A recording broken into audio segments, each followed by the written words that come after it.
नमस्कार दर्शक बंधु आसंतु आज जानिबा सुदशा व्रत दिन माँ महालक्ष्मी पूजा किपरि करिबा केउ विधि विधान रे करिबा तीन धूपरे कौन कौन भोग देबा एवं माँ को केतेबेले उठेबा एही परी बहुत सारा प्रश्नर उत्तर। माँकर सर्वश्रेष्ठ व्रत हेउची सुदशा व्रत। एही व्रत करिबा द्वारा सुख शांति वैभव प्राप्ति हेबा सहित अंतिमरे वैकुंठ प्राप्त होइथाए। आसंतु जानिबा ओडिशा कोहिनूर प्रेस पंजिका अनुसार सुदशा व्रत केबे पड़ुअछि, तिथि केते पर्यंत अछि, नुआ व्रती करिवे ना नाही। 2025 मसियारे पौष शुक्ल पक्ष दशमी तिथि जानुआरी 9 तारिखरे पड़ुअछि। एही दिन सुदशा व्रत एवं सांब दशमी गोटिए दिन रे पड़ुअछि। दशमी तिथि दिन 12:23 पर्यंत अछि। किछि असुविधा नाही, कारण सूर्य उदय समय रे दशमी तिथि थिबारु दिनटिकु दशमी तिथि ही धराजिवो, तेणु आमे आराम से आम कार्य करि परिबा। सुदशा व्रत नुआ व्रती करिवे कि नाही एहा किछि पांजिरे लेखा होई नाही। आमे बुधवार दिन ठु ही काम आरंभ करिदेबा। बुधवार ठु ही ठाकुर सामग्री पूजा बासन घर सफा सुतरा अलंदू झड़ाझड़ी पापूज एवं सोईथिबा बेडशीट धुआ होई थाए एवं घर पोछिबा समय रे गोबर टिके पकाई पोछा जाई थाए एवं निजर चुटी को सांप लगाई सफा करा जाई थाए। गुरुवार दिन सांप लगा जाए नाही, केवल पानी रे धुआ जाई थाए एवं बिना पियाज रसुण रे सात्विक भोजन करा जाई थाए, कारण बुधवार दिन सबु ठाकुरंको सामग्री को जोगाड़ करी एकाठी रखिबा को पड़ी थाए, कारण गुरुवार भोर पाहांत्यारे पूजा करा जाई थाए। गुरुवार सामग्री जोगाड़ कले पूजा पाई असुविधा हबो, तेणु आमको बारंबार पूजारू मध्य उठिबा को पड़ी थाए एवं ध्यान भंग होई थाए। तेणु समस्त पितल सामग्री ठाकुर घर सामग्री को ठीक जगारे आमे रखिदबा एवं माँ को परिष्कार परिच्छन्नता भल लागे, परिष्कार जगारे ही माँ बास करिथांती। आसंतु जानिबा पूर्व प्रस्तुति किपरि करिबा। प्रथमे कलश पाई सामग्री नै जिबा। कलश पाई वस्त्र, रक्षा सूत्र, पैता, आंब डाळ एवं माँ को पाई किछि बेलपत्र, पानपत्र, कलश पाई गोटिए फूलमाळ एवं माँ को पाई किछि फूलमाळ एवं माँ को पद्म फूल अत्यंत प्रिय, तेणु माँ को पाई गोटिए पद्म पुष्प एवं कलश पाई मध्य गोटिए पद्म पुष्प एवं 10 प्रकार फल एवं अँला डाळ माँ श्रृंगार सामान एवं आखु मूला माँ को सोरिष साग रो फूल अत्यंत प्रिय होई थाए एवं दुब एवं माँ को 10 प्रकार पुष्प मध्य अर्पण करा जाई थाए एवं 10 प्रकार फूल न मिलिले मध्य चलिबो एवं हळदिया चाउल, स्नान पाई पात्र, आचमन पात्र, पान पाई पात्र, तंडुल बा पान दिया जाई थाए माँ को एवं एथिरे गुआ कौड़ी माँ को स्वरूप रे गौमती चक्र रहिबे एवं खटुली रे समस्त झोटी चिता पकाई रखा जाई थाए एवं समस्त सामग्री गोलाप जल, अगुर, चंदन, सिंदूर एवं अलता, अक्षत, हळदी, अष्टगंध, कुश, संकल्प पात्र एवं गंगा जल एवं पंचामृत काच पात्र रे करा जाई थाए किंबा चाइना पात्र रे एवं किछि अतर सुगंधित पाई एवं रक्षा सूत्र माँ को पाई, हस्ती को पाई एवं किछि दुब एवं कलश रे पकेबा सामग्री हळदी, गुआ, कौड़ी, कॉइन एवं लवंग, अलैच, सुगंधित पाई श्री कर्पूर, कमलगड्डा मंजी, यह होची स्वर्ण, एही परी आमे कलशर सामग्री को एकाठी करी रखिबा एवं माँ को स्वरूप रे गुआ, गोमती चक्र, हळदी, राजा कौड़ी एही भली समस्त माँ को स्वरूप रे कौड़ी पूजा पाई थांते एवं कजल माँ को पाई, केसर माँ को चंदन रे मिसी थाए एवं श्री कर्पूर बास्ना निमंते जल रे एवं चंदन रे एवं ଝୁଣା ମାଙ୍କୁ ଅତ୍ୟନ୍ତ ପ୍ରିୟ, ତେଣୁ ଗୋବରର କଣ୍ଡା ଦେଇ ମାଙ୍କୁ ଝୁଣା ଅର୍ପଣ କରାଯାଇଥାଏ। ଏହା ଝୁଣାରେ ଗୁଡ଼ ଏବଂ ସମସ୍ତ ଦ୍ରବ୍ୟ ମିଶା ଯାଇଥାଏ। ଦକ୍ଷିଣା ବିନା ପୂଜା ଅସମ୍ପୂର୍ଣ୍ଣ, ତେଣୁ ଅଭାବରେ ଆମେ ଦକ୍ଷିଣା ଦେବା।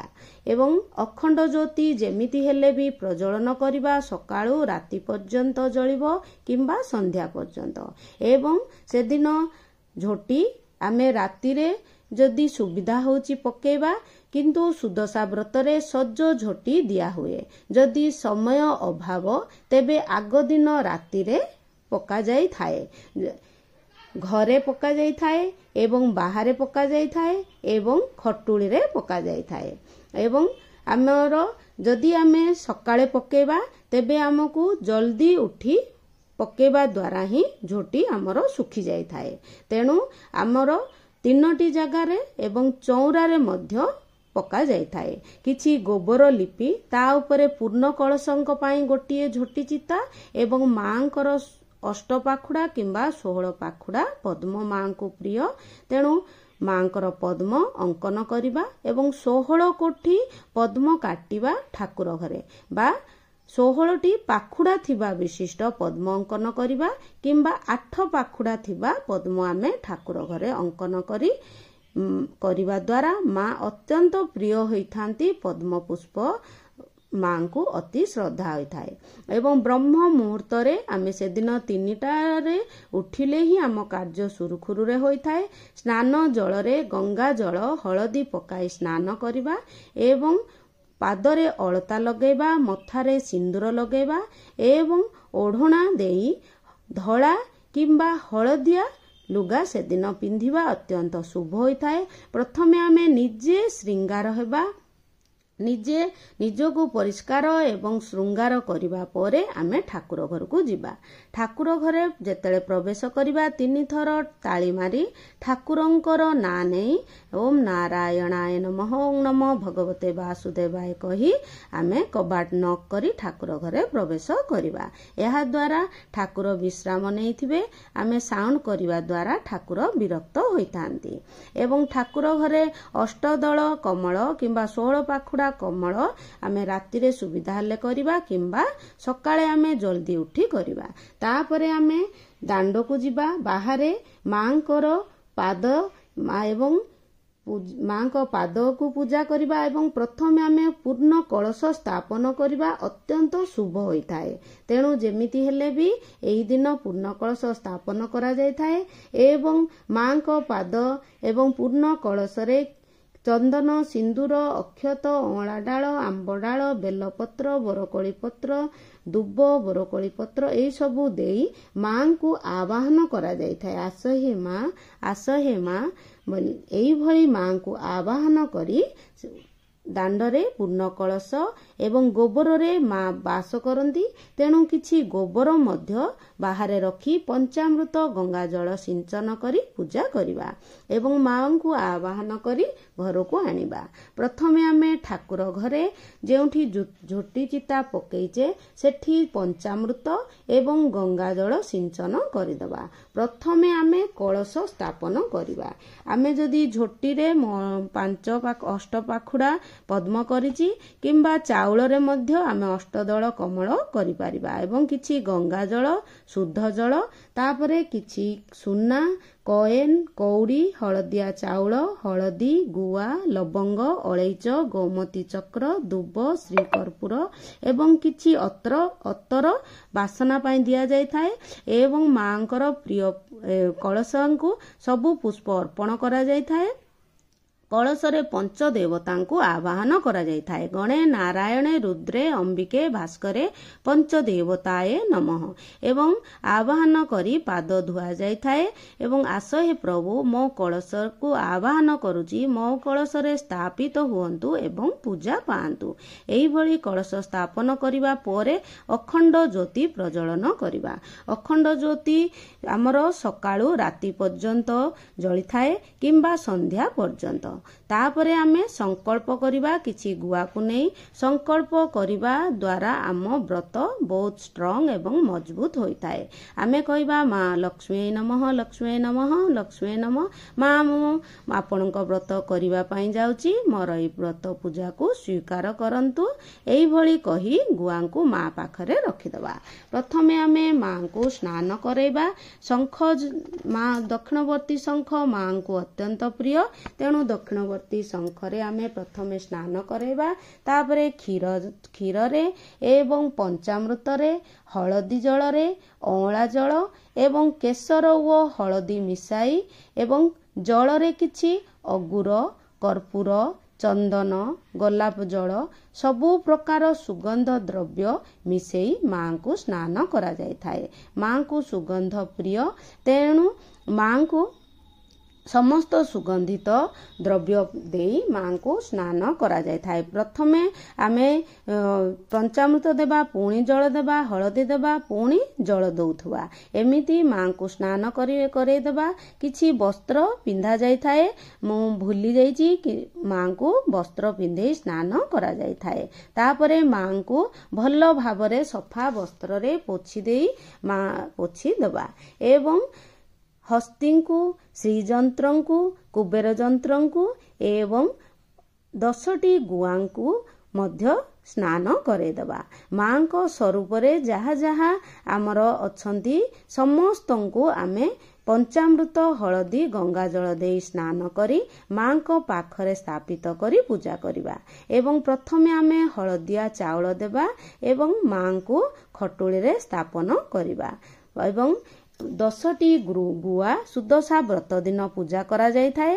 10 ମୁଠା ତଣ୍ଡୁଳ ରଖି ଗୁଆ ରଖିଲେ ମଧ୍ୟ ହେବ କିମ୍ବା ଗୋଟିଏ ପ୍ଲେଟରେ କେବଳ ହଳଦିଆ ଚାଉଳ ରଖି ସେଠି ଗୁଆ ରଖି ପୂଜା କଲେ ମଧ୍ୟ ହେବ ଏବଂ ଏହି ଲାଲ ବସ୍ତ୍ରରେ ମୁଁ ଶ୍ରୀକ୍ଷେତ୍ର ପୁରୀରୁ ମାଙ୍କ ସ୍ୱରୂପରେ ଗୁଆ, କଉଡ଼ି, ଗୋମତୀ ଚକ୍ର, ଧାନ ଏହିସବୁ ସାମଗ୍ରୀ ଆଣି ସବୁବେଳେ ମାଙ୍କର ପାଖରେ ରଖି ପୂଜା କରିଥାଏ ଏବଂ ଫଟୋକୁ ମଧ୍ୟ କିଛି ପଞ୍ଚାମୃତ, ହଳଦୀ ଜଳ, କ୍ଷୀର ଜଳରେ ସ୍ନାନ କରାଇଦେବା ଏବଂ ଭଲ ଭାବରେ ମାଙ୍କୁ ପୋଛିଦେବା ଏବଂ ସଫା ବସ୍ତ୍ର କିମ୍ବା ନୂତନ ବସ୍ତ୍ର ମାଙ୍କୁ ପିନ୍ଧେଇଦେବା।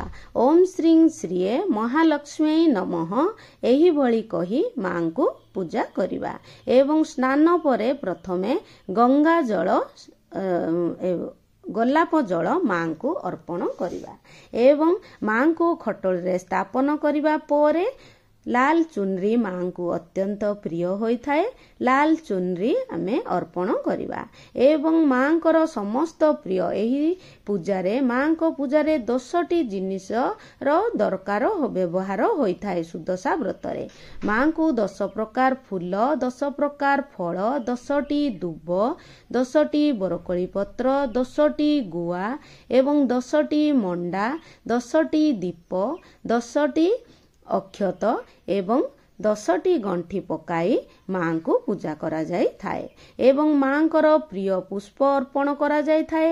ଚନ୍ଦନ, ସିନ୍ଦୁର, ଅକ୍ଷତ ଅର୍ପଣ କରାଯାଇଥାଏ ଏବଂ ଅତର ମାଙ୍କୁ ଅତ୍ୟନ୍ତ ପ୍ରିୟ, ତେଣୁ ମାଙ୍କୁ ଅତର ଅର୍ପଣ କରାଯାଇଥାଏ ଏବଂ ଶୃଙ୍ଗାର ସାମାନ ଶଙ୍ଖା, ସିନ୍ଦୁର, ଚୁଡ଼ି ଏବଂ ଅନ୍ୟାନ୍ୟ ଶୃଙ୍ଗାର ସାମାନ ଆମେ ମାଙ୍କୁ ଅର୍ପଣ କରିବା। ମାଙ୍କୁ ଶୃଙ୍ଗାର ହେବାକୁ ବହୁତ ଭଲ ଲାଗିଥାଏ, ତେଣୁ ମାଙ୍କୁ ସମସ୍ତ ଶୃଙ୍ଗାର ସାମାନ ଅର୍ପଣ କରାଯାଇଥାଏ ଏବଂ ଶଙ୍ଖ ଯଦି ଫୁଙ୍କୁଛନ୍ତି ତାହେଲେ ପୂଜା ଆରମ୍ଭ ହେବା ସମୟରେ ଶଙ୍ଖ ଫୁଙ୍କା ଯାଇଥାଏ 3 ଥର ଏବଂ ତିନି ଶଙ୍ଖ ଫୁଙ୍କା ଯାଇଥାଏ ଏବଂ ଓମ୍ ଶ୍ରୀ ଶ୍ରୀଏ ମହାଲକ୍ଷ୍ମୀ ନମଃ ଏହା ମାଙ୍କର ଅତି ସରଳ ମନ୍ତ୍ର ଏବଂ ମାଙ୍କର ଗାୟତ୍ରୀ ମନ୍ତ୍ର ମାଙ୍କୁ ଅତ୍ୟନ୍ତ ପ୍ରିୟ।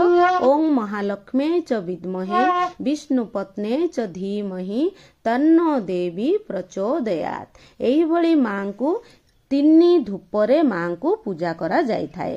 ଏହା ହେଉଛି ସକାଳ ଧୂପ ବା ବାଳ ଧୂପ ବୋଲି କୁହାଯାଇଥାଏ। ଧୂପ, ଦୀପ, ଝୁଣା ଏବଂ 10 ମୁଖା ଦୀପ ଅର୍ପଣ କରାଯାଇଥାଏ। 10 ମୁଖା ଦୀପ ଅର୍ପଣ କରିବା, ଛୋଟ ଛୋଟ ଦୀପରେ ଆମେ ସଳିତା ଦେଇ ଅର୍ପଣ କରିପାରିବା କିମ୍ବା 2ଟି 5-5ଟି କରିକି 10ଟି ଦୀପ ମଧ୍ୟ ଦେଇପାରିବା ଏବଂ 10ଟି ସଳିତା ଦେଇ ମଧ୍ୟ ଆମେ ଦୀପ ଅର୍ପଣ କରିପାରିବା। ଏବଂ ମାଙ୍କୁ ଝୁଣା ଅତ୍ୟନ୍ତ ପ୍ରିୟ, ତେଣୁ ଝୁଣାରେ କର୍ପୂର, ଗୁଗୁଳ ଏବଂ କର୍ପୂର, ଶ୍ରୀକର୍ପୂର, ଆଳତି କର୍ପୂର, ଲବଙ୍ଗ, ଅଳେଇଚ ଦେଇ ପୂଜା କରାଯାଇଥାଏ। ମା ମୋ ଘରେ ଆବାହନ ହୁଅନ୍ତୁ, ସ୍ଥାପିତ ହୁଅନ୍ତୁ ଏବଂ ପୂଜା ପାଆନ୍ତୁ। ଏହିଭଳି ମାଙ୍କୁ ଆବାହନ କରାଯାଇଥାଏ ଏବଂ ମାଙ୍କର ସ୍ତୁତି ପଠନ କରାଯାଇଥାଏ। ମାଙ୍କର ଶ୍ରୀ ସୂକ୍ତମ୍, କନକଧାରା ସ୍ରୋତମ୍ ଏବଂ ଅଷ୍ଟକମ୍ ଏବଂ ସୁଦଶା ବ୍ରତ ବହି ଆମେ ପଠନ କରିପାରିବା ଏବଂ ମାଙ୍କର ଲକ୍ଷ୍ମୀ ସ୍ତୁତି ମଧ୍ୟ ଆମେ ପଠନ କରିବା। ପଠନ ସମୟରେ ହାତରେ ଫୁଲ ଧରି ପଠନ କରିବା। ପଠନ ସରିବା ପରେ ମାଙ୍କୁ ସକାଳର ଭୋଗରେ ଆମେ ପଣା ଅର୍ପଣ କରିପାରିବା କିମ୍ବା ଆମେ 10 ପ୍ରକାର ଫଳ ଅର୍ପଣ କରିପାରିବା ଏବଂ 10ଟି ଯେଉଁ ପଣା ଦେବା 10ଟି ଛୋଟ ଛୋଟ ଗୁଳା କରି ଆମେ 10ଟି ପଣା ଅର୍ପଣ କରିପାରିବା। ଛେନା, ନଡ଼ିଆ, କଦଳୀ ଏବଂ ଫ୍ରୁଟ୍ସକୁ ଛୋଟ ଛୋଟ କାଟିଦେବା, ପଞ୍ଚାମୃତ କିଛି ମିଶ୍ରଣ କରିଦେବା ଏବଂ ମାଙ୍କୁ ଅର୍ପଣ କରିବା। ଏବଂ ପ୍ରଥମେ ଆମେ କଳସ ଦେବତାଙ୍କୁ ଅର୍ପଣ କରିବା। ହେ କଳସ ଦେବତା, ହେ ପଞ୍ଚଦେବତା, ଆସ ହେ ପ୍ରଭୁ, ମୋ ଭୋଗକୁ ଅମୃତ ରୂପେ ସ୍ୱୀକାର କର, ସ୍ୱୀକାର କର, ସ୍ୱୀକାର କର।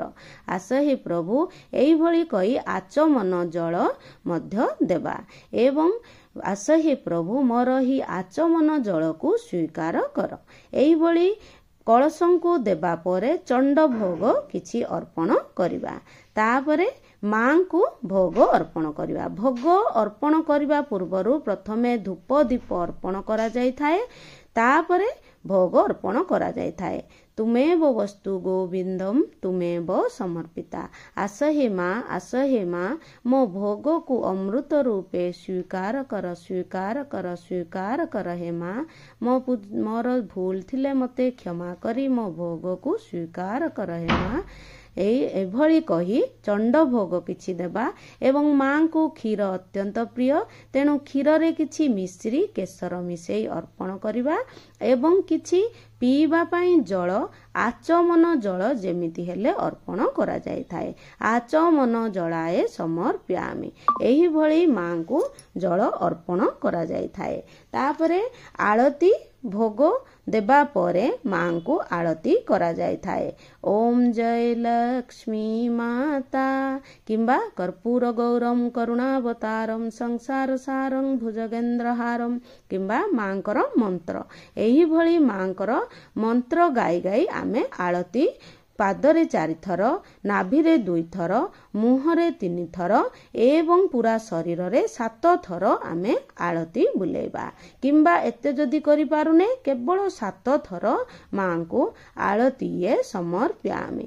ଏହିଭଳି କହି କହି ମାଙ୍କୁ ଆଳତି ଅର୍ପଣ କରିବା ଏବଂ ଗରମ ଲାଗିଥିବ ବୋଲି ଟିକେ ଜଳ ସିଞ୍ଚନ କରି ପୁଷ୍ପରେ ଆମେ ଆଳତି ସମର୍ପଣ କରିବା ଏବଂ ଆଳତି ମାଙ୍କୁ ଦେଖେଇବା। ଏହା ହେଉଛି ବିଧାନ, ତେଣୁ ଆଳତି ଗ୍ରହଣ କର ହେ ମା ବୋଲି କହି ଆଳତି ଦେଖେଇବା ଏବଂ ଘଣ୍ଟିଙ୍କୁ ଆଳତି ଦେବା, ନିଜେ 3 ଥର ନେବା ଏବଂ ଶଙ୍ଖା ସିନ୍ଦୁର ବଜ୍ର ରହୁ ବୋଲି କହି ଆଳତି ଗ୍ରହଣ କରିବା। ତାପରେ ଯାହା ଆମେ ଯଦି ବ୍ରତ ସମୟ ହେଉଛି ଆମେ ମଧ୍ୟାହ୍ନରେ ବସିକି ବାଳଧୂପ ସରିବା ପରେ ମଧ୍ୟାହ୍ନରେ ଆମେ ମାଙ୍କର ସୁଦଶା ବ୍ରତ କଥା ଆମେ ପଠନ କରିବା। ବହୁତ ଛୋଟ ପୁସ୍ତକଟିଏ, ମାଙ୍କ କଥା ମାଙ୍କୁ ହିଁ ଶୁଣେଇବା ଦ୍ୱାରା ମା ଅତ୍ୟନ୍ତ ପ୍ରସନ୍ନ ହୋଇଥାନ୍ତି ଏବଂ ଆମେ 10ଟି ଗଣ୍ଠି ମାଙ୍କ ନାଁରେ ପକେଇବା ଏବଂ ମାଙ୍କ ପାଖରେ ହଳଦୀ ଲଗେଇଦେବା ଏବଂ 10ଟି ଗଣ୍ଠି ଦେବା। ସୁଦଶା ବ୍ରତରେ 10ଟି ଗଣ୍ଠି ଦିଆଯାଇଥାଏ। ମାଙ୍କର ବହିରେ ହିଁ ଲେଖା ହେଇଛି କମଳା, ସାଗର ଦୁଲଣୀ ଏବଂ କମଳ, ଏହିଭଳି ମାଙ୍କର 10ଟି ନାମ ଲେଖା ହୋଇଛି ସୁଦଶା ବ୍ରତ ବହିରେ। ସେହି ନାମକୁ ଆମେ ପଠନ କରି କରି ଆମେ ଗଣ୍ଠି ପକେଉଥିବା ଏବଂ ମଥାରେ ଲଗାଉଥିବା। ଏଇଭଳି ମାଙ୍କର ନାମ କହି କହି ଆମେ ଦାରିଦ୍ର୍ୟ ଭଞ୍ଜନୀ, କୌମୋଦିନୀଏ ନମଃ, ସପ୍ତମେ ଯୋଗ ବହିନୀଏ ନମଃ, ଅଷ୍ଟମେ ଚଞ୍ଚଳାଏ ନମଃ, ନବମେ ଜାନକୀଏ ନମଃ, ଦଶମେ ସାଗର ଦୁଲଣୀଏ ନମଃ, ପ୍ରଥମେ ମହାଲକ୍ଷ୍ମୀ ନମଃ, ଦ୍ୱିତୀୟ କମଳାଏ ନମଃ, ତୃତୀୟ ପଦ୍ମାଳୟାଏ ନମଃ, ଚତୁର୍ଥେ ହରିପ୍ରିୟାଏ ନମଃ, ପଞ୍ଚମେ ଦାରିଦ୍ର୍ୟ ଭଞ୍ଜନୀ। ଏହିଭଳି ମାଙ୍କର 10ଟି ନାମ କହି କହି 10ଟି ଗଣ୍ଠି ପକେଇ ପକେଇ ଆମେ ମସ୍ତକରେ ଲଗେଇବା ଏବଂ ଗୋଟିଏ ପିଙ୍କା ପ୍ରସ୍ତୁତ କରିବା ଏବଂ ସୁଦଶା ବ୍ରତରେ ଆମେ 10ଟି ଦୁବ, 10ଟି ଅକ୍ଷତ ଏବଂ ଏଇଭଳି ବରକୋଳି ପତ୍ର ଏଇ ସବୁକୁ ଆମ୍ବ ପତ୍ର ଦେଇ ଭଲରେ ବାନ୍ଧିଦେବା ଏବଂ ସୁଦଶା ବ୍ରତକୁ ଭଲରେ ଗୁଡ଼େଇ ଦେବା ଏବଂ ଧୂପ ଦୀପ ଦେଇ ବନ୍ଦାପନା କରିବା ପରେ ହିଁ ବ୍ରତକୁ ପରିଧାନ କରିବା ଏବଂ ପୁରୁଣା ବ୍ରତ ଉପରେ ହିଁ ନୂଆ ବ୍ରତକୁ ଲଗାଯାଇଥାଏ ଏବଂ ସକାଳେ ଗାଧେଇ ସାରିବା ପରେ କଢ଼ାଯାଇଥାଏ। ଯଦି ଚାହୁଁଛନ୍ତି ତାହେଲେ ନୂଆ ବ୍ରତ ପିନ୍ଧିବା ପରେ ପୁରୁଣା ବ୍ରତକୁ ମଧ୍ୟ କାଢ଼ି ରଖିପାରିବେ ଏବଂ ମାଙ୍କ ପାଖରେ ସେଦିନ ଏହି ଗଣ୍ଠି ପକେଇବା ପରେ ମାଙ୍କ ପାଖରେ ରଖି ସବୁ ଧୂପ ଦୀପ ଆଳତି କରିବା ପରେ ହିଁ ଆମେ ଭୋଗ ଲଗେଇବା ପରେ ଆମେ ଏହି ସୁଦଶା ବ୍ରତକୁ ରାଇଟ୍ ହ୍ୟାଣ୍ଡ ସାଇଡ୍, ଡାହାଣ ହାତ ସାଇଡ୍ରେ ଆମେ ପରିଧାନ କରିବା। ତାପରେ ଏହା ହେଉଛି ମଧ୍ୟାହ୍ନ ଭୋଗ। ମଧ୍ୟାହ୍ନ ଭୋଗରେ ମାଙ୍କୁ ମଣ୍ଡା ପିଠା ଅର୍ପଣ କରାଯାଇଥାଏ। ପ୍ରଥମେ ଆମେ ମଣ୍ଡା ପିଠା କଳସଙ୍କୁ ଦେବା। ମଣ୍ଡା ପିଠାରେ ଆମେ ଚାଉଳ ଚୂନାରେ କରିପାରିବା କିମ୍ବା ଯଦି ସୁବିଧା ହେଉନି ଆମେ ସୁଜିରେ ମଧ୍ୟ କରିପାରିବା ଏବଂ ସେଥିରେ 10ଟି ଛେନା ମାନେ ପୁର 10 ପ୍ରକାର ପଡ଼ିବ। ଛେନା, ଅଳେଇଚ, ଲବଙ୍ଗ, ଶ୍ରୀକର୍ପୂର, ଡାଲଚିନ, ଅନାସୀ ଫୁଲ, ଗାୟତ୍ରୀ, ଗୋଲମରିଚ, ତେଜପତ୍ର, ଜାଇଫଳ, ଅଦା ଏହିସବୁ ପକାଇ ଆମେ ଗୋଟେ ପୁର ପ୍ରସ୍ତୁତ କରିବା ଏବଂ ମାଙ୍କୁ ଅର୍ପଣ କରିବା ଏବଂ 10ଟି ମଣ୍ଡା ମାଙ୍କୁ ଅର୍ପଣ କରିବା। ତୁମେବ ବସ୍ତୁ ଗୋବିନ୍ଦମ ତୁମେବ ସମର୍ପିତା। ଆସ ହେ ମା ମୋ ଭୋଗକୁ ଅମୃତ ରୂପେ ସ୍ୱୀକାର କର ଏବଂ ଚଣ୍ଡ ଭୋଗ କିଛି କାଢ଼ିଦେବା। ଏହି ମାଙ୍କ ପୂଜା ଦିନ ମାଙ୍କ ପାଖରେ ଯାହା ଭୋଗ ହୋଇଥାଏ ତାହା ଖାଇ ଆମେ ଦିନସାରା ରହିବା। ନିଷ୍ଠା ଏବଂ ଭକ୍ତିର ସହ ଉପବାସ କରିବା। ଅଲଗା କିଛି ଖାଦ୍ୟ ଆମେ ଖାଇବା ନାହିଁ। ମାଙ୍କର ଭୋଗ ବାହାର ଲୋକଙ୍କୁ ଦିଆଯାଏ ନାହିଁ। ଭୋଗ ଦେବା ପରେ ମାଙ୍କର ଆଳତି କରାଯାଇଥାଏ। ଏହିଭଳି କଳସଙ୍କୁ ଏବଂ ମାଙ୍କର ଆଳତି ମଧ୍ୟାହ୍ନ ସମୟରେ ମଧ୍ୟ ପୁଣି ଥରେ କରାଯାଏ। ଦ୍ୱିତୀୟ ଧୂପ ହେଇଗଲା। ପୁଣି ଆଉ ଥରେ ସନ୍ଧ୍ୟାରେ ଆମର ଶେଷ ଧୂପ ଆମର ହବ। ଏଇଭଳି ମାଙ୍କୁ ମଧ୍ୟାହ୍ନରେ ଆଳତି ଦେବା ପରେ ଘଣ୍ଟିଙ୍କୁ ମଧ୍ୟ ଆଳତି ଦିଆଯାଇଥାଏ ଏବଂ ନିଜେ ମଧ୍ୟ ଆଳତି ନେଇ ବୁଦ୍ଧି ବିବେକ ଜ୍ଞାନ ପ୍ରଦାନ କରନ୍ତୁ ଏ ପ୍ରଭୁ କହି ମଥାରେ ଲଗେଇ ମସ୍ତକରେ ଆମେ ଆଳତି ଲଗେଇବା। ତାପରେ ଆମର ସନ୍ଧ୍ୟା ପୂର୍ବରୁ ଆମେ ମାଙ୍କୁ ପ୍ରଥମେ ଆଳତି ସରିବା ପରେ ଟିକେ ବିଞ୍ଚିଦେବା ଏବଂ ଗରମ ଲାଗିଥିବ ଭାବି ଟିକେ ପୋଛିଦେବା। ଏଇଭଳି ମାଙ୍କର ପୂଜା ଆରାଧନା ଭାବ ଏବଂ ଭକ୍ତିରେ ହିଁ ମା ରହିଥାନ୍ତି। ତାପରେ ମାଙ୍କୁ ଆମେ ଚାଉଳ ଅର୍ପଣ କରିବା। କଳସରେ ଟିକେ ଚାଉଳ ଏବଂ ମାଙ୍କୁ ଟିକେ ଏବଂ ଆମର ବ୍ରତ ବେଢ଼ି ପୂଜା ପାଇଥାନ୍ତି ବ୍ରତରେ କିଛି ଏବଂ ଆମର ଯେତେ ସବୁ ସ୍ତୁତି ଅଛନ୍ତି ସ୍ତୁତିରେ, ଅଖଣ୍ଡ ଜ୍ୟୋତିରେ, ଦୀପରେ ଏବଂ ଦଶମୁଖା ଦୀପରେ ସମସ୍ତ କୁବେର ଯନ୍ତ୍ର, ଶ୍ରୀଯନ୍ତ୍ର ଏବଂ ହସ୍ତି ସମସ୍ତଙ୍କୁ ଚାଉଳ ଅର୍ପଣ କରାଯାଇଥାଏ। ଦୁଆର ମୁହଁରେ ଅର୍ପଣ କରାଯାଇଥାଏ। ତୁଳସୀ ମାଙ୍କୁ ମଧ୍ୟ ଅର୍ପଣ କରାଯାଇଥାଏ ଏବଂ ଶେଷରେ ନିଜ ମଥାରେ 2ଟି ଦୁଇ ଚାଉଳ ଅର୍ପଣ କରାଯାଇଥାଏ ଏବଂ ପୁଷ୍ପାଞ୍ଜଳି ଅର୍ପଣ କରାଯାଇଥାଏ। ସଭା ଶେଷରେ ପୁଷ୍ପାଞ୍ଜଳି ଅର୍ପଣ କରାଯାଇଥାଏ। ହୁଳହୁଳି ଦେଇ ଦେଇ ମାଙ୍କ ପୂଜା କରାଯାଇଥାଏ ଏବଂ ମାଙ୍କୁ ମୁଣ୍ଡିଆ ମାରି କ୍ଷମା ପ୍ରାର୍ଥନା କରାଯାଇଥାଏ ଯେ ମା ମୋ ପୂଜାରେ ଭୁଲ ଥିଲେ ମୋତେ କ୍ଷମା କରନ୍ତୁ, କ୍ଷମା କରନ୍ତୁ, କ୍ଷମା କରନ୍ତୁ। ଏଇଭଳି 3 ଥର କରାଯାଇଥାଏ। ତାପରେ ସନ୍ଧ୍ୟା ଧୂପରେ ପୁଣି ଥରେ ମାଙ୍କୁ ଆମେ ପଣା ଅର୍ପଣ କରିପାରିବା କିମ୍ବା ଆମେ ଫ୍ରୁଟ୍ସ ଅର୍ପଣ କରିପାରିବା। ପୁଣି ଧୂପ, ଦୀପ, ଗନ୍ଧ, ନୈବେଦ୍ୟ ଏହିଭଳି ପଞ୍ଚ ଉପଚାରରେ ପୁଣି ଥରେ ସନ୍ଧ୍ୟାରେ ଆମେ ପୂଜା କରିବା ଏବଂ 108 ମାଙ୍କର ନାମ ନେଇ ମଧ୍ୟ ଆମେ ମନ୍ତ୍ର ଜପ କରିପାରିବା। ଓଁ ଶ୍ରୀ ଶ୍ରୀଏ ମହାଲକ୍ଷ୍ମୀ ନମଃ। ବିନା ମନ୍ତ୍ର ଗାଇ ପୂଜା କରାଯାଏ ନାହିଁ, ତେଣୁ ଯେମିତି ହେଲେ ଆମେ ମନ୍ତ୍ର ଗାଇ ଗାଇ ମାଙ୍କର ପୂଜା କରିବା ଏବଂ ମା ଆମର ଭକ୍ତିରେ ହିଁ ମା ଥାଆନ୍ତି। ଯେତେ ଆମେ ମାଙ୍କୁ ଜିନିଷ ଅର୍ପଣ କରୁ, ଯେତେ ଦ୍ରବ୍ୟ ଅର୍ପଣ କରୁ, ଆମେ ଯଦି ବିରକ୍ତ ଭାବନା ହିଁ କରିବା ତେବେ ମା କେବେ ବି ଆମ ପୂଜାକୁ ସ୍ୱୀକାର କରନ୍ତି ନାହିଁ। ତେଣୁ ଆମେ ମାଙ୍କୁ ନିଷ୍ଠାର ସହିତ, ଭକ୍ତିର ସହିତ ଏହି ସୁଦଶା ବ୍ରତକୁ ପୂଜା କରିବା। ମୋର ଭିଡ଼ିଓଟି ଯଦି ଭଲ ଲାଗିଥାଏ ତାହେଲେ ନିଶ୍ଚୟ ଲାଇକ୍, ସେୟାର ଏବଂ ସବସ୍କ୍ରାଇବ୍ ନିଶ୍ଚୟ କରିଦେବେ ଏବଂ ଆଳତି କରିବା ପରେ ମାଙ୍କୁ ଆମେ ସନ୍ଧ୍ୟା ପୂର୍ବରୁ ମାଙ୍କୁ ଉଠାଯାଇଥାଏ।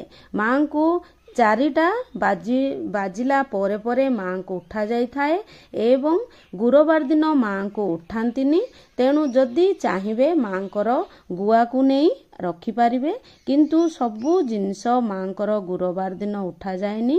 ମାଙ୍କୁ ସେମିତି ଖାଲି ଖଟୁଳିକୁ ଟିକେ ଘୁଞ୍ଚା ଯାଇଥାଏ ଏବଂ ମାଙ୍କ ଖଟୁଳିଙ୍କୁ ଏବଂ କଳସଙ୍କୁ ଟିକେ ପୁଷ୍ପ ଏବଂ ତଣ୍ଡୁଳ ଅର୍ପଣ କରି ଟିକେ ଘୁଞ୍ଚା ଯାଇଥାଏ ଏବଂ କୁହାଯାଇଥାଏ ସ୍ୱସ୍ଥାନେ ଗଛ, ସ୍ୱସ୍ଥାନେ ଗଛ, ସ୍ୱସ୍ଥାନେ ଗଛ। ନିଜ ସ୍ଥାନକୁ ଆସ ହେ ମା, ନିଜ ସ୍ଥାନକୁ ଆସ ହେ ମା। ଏହିଭଳି ମାଙ୍କୁ ପ୍ରାର୍ଥନା କରାଯାଇଥାଏ, ନିଜ ମନସ୍କାମନା କୁହାଯାଇଥାଏ ଏବଂ ମୁଣ୍ଡିଆ ମାରି ମା ମୁଁ ଯେତିକି ବି ନିଷ୍ଠାର ସହିତ ପୂଜା କଲି ଆଉ ମୋ ପୂଜାରେ ଭୁଲ ଥିଲେ ମୋତେ କ୍ଷମା କରନ୍ତୁ। ଏଇଭଳି ନୀରବ ପ୍ରାର୍ଥନା 2-3 ମିନିଟ୍ ବସି ମାଙ୍କୁ ପ୍ରାର୍ଥନା କରାଯାଇଥାଏ ଏବଂ ଶେଷରେ ଦକ୍ଷିଣା ଅର୍ପଣ କରାଯାଇଥାଏ। ମା ମୋର ଯାହା ଅଭାବରେ ମୁଁ ଏହି ଦକ୍ଷିଣା ଆପଣଙ୍କୁ ଅର୍ପଣ କରୁଛି, ମୋର ଏହି ଦକ୍ଷିଣାକୁ ସ୍ୱୀକାର କରନ୍ତୁ। ଏଇଭଳି ମାଙ୍କୁ, ଏଇଟା ହେଉଛି ବିସର୍ଜନ ବିଧି। ମାଙ୍କୁ ତ ବିସର୍ଜନ ଦିଆଯାଏ ନାହିଁ, ମାଙ୍କୁ କେବଳ ଉଠାଯାଇଥାଏ, ଉଦ୍ଯାପନ ବୋଲି କୁହାଯାଇଥାଏ ଏବଂ ମାଙ୍କୁ ଏହିଭଳି ପ୍ରାର୍ଥନା କରି ନିଜ ସ୍ଥାନକୁ ଆଣି ରଖିବା ଏବଂ ମାଙ୍କୁ 3 ଥର କ୍ଷମା ପ୍ରାର୍ଥନା କରିବା ଏବଂ ପାରୁଛନ୍ତି ଯଦି ପରିକ୍ରମା କରିବା ଏବଂ କିଛି ଜଳ ତଳେ ଢାଳିବା ଏବଂ କହିବା ମୋର ଏତେ ସମୟ ମୁଁ ପୂଜା କରିଛି, ମୋ ପୂଜାକୁ ଇନ୍ଦ୍ରଦେବ ଆପଣ ନିଅନ୍ତୁ ନାହିଁ, ଇନ୍ଦ୍ରାୟ ନମଃ, ଇନ୍ଦ୍ରାୟ ନମଃ କହି ମୋର ପୂଜାର ଫଳ ମୋତେ ସମ୍ପୂର୍ଣ୍ଣ ମିଳୁ। ଏହିଭଳି ଆମେ ଜଳ ଢାଳି ଆମେ କ୍ଷମା ପ୍ରାର୍ଥନା କରି ମାଙ୍କୁ କହିବା ଏବଂ ଶୁକ୍ରବାର ଦିନ ଆମେ ଭୋରରୁ ସୂର୍ଯ୍ୟ ଉଦୟ ପରେ ମାଙ୍କର ବାସି ପୁଷ୍ପ ସମସ୍ତ ସାମଗ୍ରୀ ବାହାର କରିଦେବା ଏବଂ ଭଲ ପୁଷ୍ପ, ଫ୍ରେଶ ପୁଷ୍ପ ଦେଇ ଗଙ୍ଗାଜଳ ପଞ୍ଚାମୃତରେ ସ୍ନାନ କରାଇବା ପରେ ଧୂପ, ଦୀପ, ଗନ୍ଧ, ପୁଷ୍ପ, ନୈବେଦ୍ୟ ପୁଣି ଦେବା। ଏହା ହେଉଛି ଶୁକ୍ରବାରର ପୂଜା। ଶୁକ୍ରବାର ଦିନ ଆମେ ମାଙ୍କୁ କିପରି ଉଠେଇବା ଏବଂ ମାଙ୍କର ସାମଗ୍ରୀକୁ କେଉଁଠି କେଉଁଠି ରଖିବା ଏବଂ ମାଙ୍କୁ ଯେମିତି ପୂଜା କରୁଛେ ସେମିତି ସକାଳେ ପୁଣି ଥରେ ଧୂପ ଦୀପ ଦେଇଦେବା। ମା ଆପଣ ସ୍ୱସ୍ଥାନକୁ ଆସନ୍ତୁ, ସ୍ୱସ୍ଥାନେ ଗଛ, ସ୍ୱସ୍ଥାନେ ଗଛ, ସ୍ୱସ୍ଥାନେ ଗଛ ଏଇଭଳି କହି ମାଙ୍କୁ ତାଙ୍କ ସ୍ଥାନରେ ରଖିଦେବା। ମାଙ୍କର ଏହି ମୂଳା, ଆଖୁ, କଦଳୀକୁ ନିଜେ ଖାଇବା କିମ୍ବା ଗୋମାତାକୁ ଦେବା କିମ୍ବା ବିସର୍ଜନ କରିବା। ମାଙ୍କର ଚୁନରିକୁ, ମାଙ୍କ ବ୍ରତପେଢ଼ି ଯାହା ମାଙ୍କର ହାଣ୍ଡି କୁହାଯାଏ, ମାଙ୍କ ବକ୍ସରେ ରଖିବା ଏବଂ ଏହି କଳସକୁ ବିସର୍ଜନ କରିଦେବା ଏବଂ ପକ୍ଷୀଙ୍କୁ ଏହି ଧାନ ଦେଇଦେବା ଏବଂ ଏହି ଜଳକୁ ଘର ସାରା ସିଞ୍ଚନ କରିବା ଦ୍ୱାରା ନକାରାତ୍ମକ ଶକ୍ତି ଦୂର ହୋଇଥାଏ ଏବଂ ଏହି ଧାନକୁ ମାଙ୍କୁ ପକ୍ଷୀମାନଙ୍କୁ ଅର୍ପଣ କରିବା ଏବଂ ଶୃଙ୍ଗାର ସମାନ ମାଙ୍କ ପାଇଁ ରଖିଲେ ହେବ ଏବଂ ଦକ୍ଷିଣବର୍ତ୍ତୀ ଶଙ୍ଖ ଘର ସାରା ସିଞ୍ଚନ କରିଦେବା। ଏଇଭଳି ମୋ ଭିଡ଼ିଓଟି ଯଦି ଭଲ ଲାଗିଥାଏ ନିଶ୍ଚୟ ଲାଇକ୍, ସେୟାର, ସବସ୍କ୍ରାଇବ୍ କରିଦେବେ। ରହିଲି। ଓମ୍ ନମୋ ନାରାୟଣ।